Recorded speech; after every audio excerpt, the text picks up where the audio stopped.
kalusugan, kapaligiran at kinabukasan. Wala ka nang hahanapin pa, samahang totoo at kay saya. Walang pagod na naglilingkod sa inyo. Sa unang hirit, unang-una ka. Sa unang hirit, serbisyong totoo ang nasalang hirit. Ang saya-saya. Sa unang hirit, unang hirit, unang hirit, mangunguna ka.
Kapuso, good morning.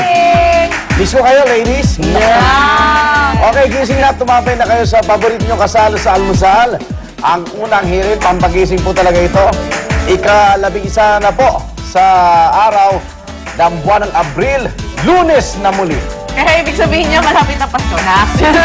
May trabaho na po tayong lahat. Gagising na at para ganahan kayong gumising, siksik na naman sa mga surprise at gimmick ang inyong unang hirit. At pagdating sa pamasyal, pupunta na po tayo sa Santa Cruz, Laguna para makilahok sa kanilang napakasayang La Laguna Festival. At ang kasiyahan doon, mamaya iatid sa ating live ng Monica at Arn. At syempre pagdating naman sa paghatid ng serbisyong totoo, syempre meron din po niyan tayo, no? At dahil papainit ang summer, nakabakasyon na rin naman ang mga bata at ito ang tradisyonal na panahon para sa pagpapatuli.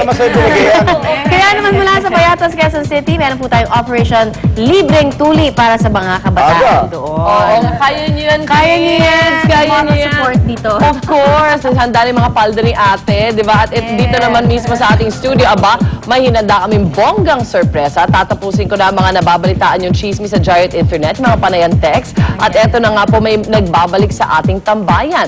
Kilalanin natin ang pinakabago natin mga kasalo sa umaga, maya-maya lang po. Ayan, at dun sa ating serbisyo totoo. Pag tinanong kayo, sabihin nyo yung Pinoy Cup.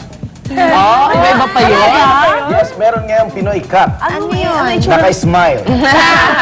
Lagi naman naka-smile ang Pinoy. Masayahin. Okay. Samantala, narito muna mga balitang dapat nyo malaman sa ating top. Hit it!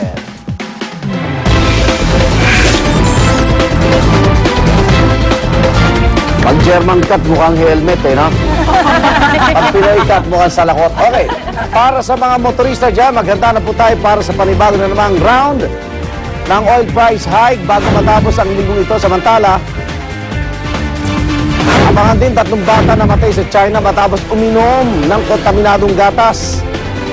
Food and Drug Administration sinigurong ligtas ang Pilipinas dahil wala raw nakakapasok na China-made na gatas sa ating bansa. Samantala, maliit na aeroplano nag-crash sa Baguio City. 2 sa mga sakay patay sa loob ng mismo, ng Tianhe.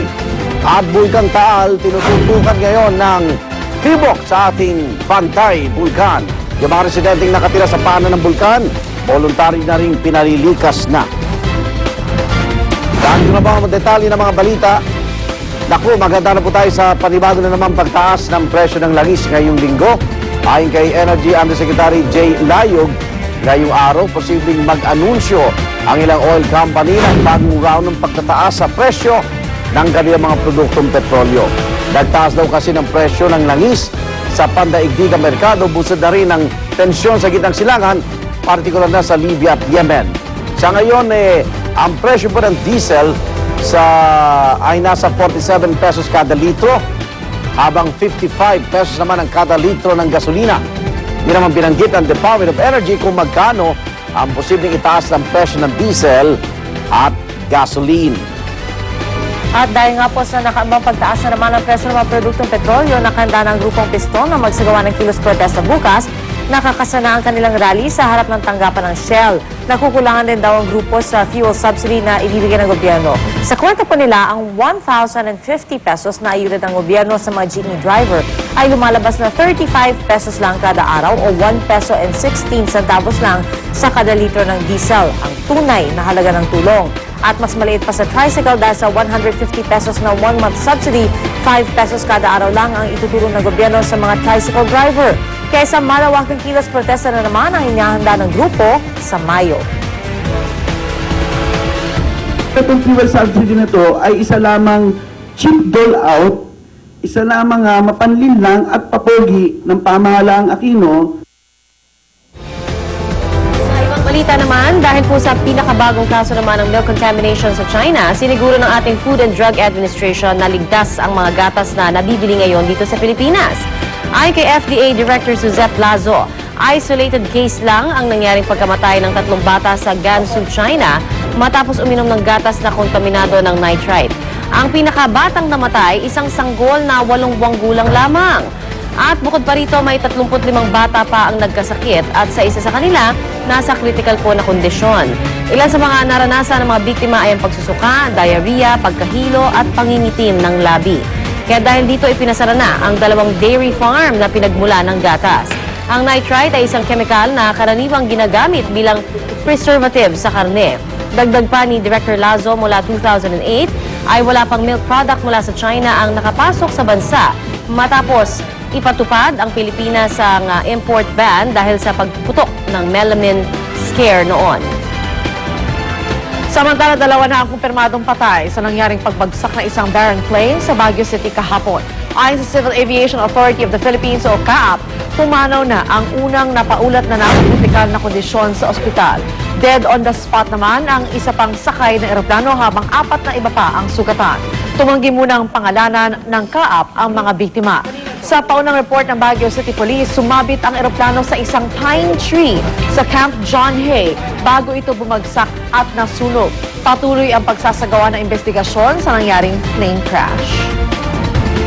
Samantala, matapos itaas sa level 2 ang alerto sa Bulkang Taal noong Sabado, ilang residente na nakatira sa paligid ng bulkan ang voluntaryong lumikas na. May 17 pamilya na ang kusang nag-evacuate at nanatili ngayon sa isang eskwelahan sa Talisay, Batangas. Pero kahit patuloy ang pagkikayat ng Talisay Provincial Disaster Risk Reduction Management Council, may ilang residente pa rin ang nagmatigas at ayaw mag-evacuate. Ayon sa kanila, normal daw nilang nararanasan ang nangyayari ngayon sa bulkan. Yan ay sa kabila ng babala ng PHIVOLCS na mataas na ang carbon dioxide level sa Bulkang Taal na lubha raw mapanganib sa tao.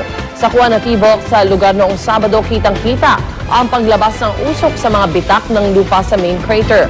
Bukod dito, dumarami na rin daw ang seismic activity ng bulkan base sa kanilang monitoring. At kinakitaan na rin daw ng pamamaga ng lupa ang bulkan. Samantala, mga igan, 26 masugatan matapos mahulog ang isang bus mula sa isang tulay sa Ternate, Cavite. Base sa ulat ng Ternate Police, pabalik na ng Maynila mula sa isang company outing ang mga sakay ng jackliner bus nang mangyari ang aksidente. Tinangka mo na mag-overtake ng bus, pero bigla raw kinabing ng driver ang manibela nang makasalubong ang isang AUV sa pagbulusok nito sa creek na may lalim na 10 metro. Dinala sa maghiwalay na ospital sa Naik, Cavite ang mga sugatan.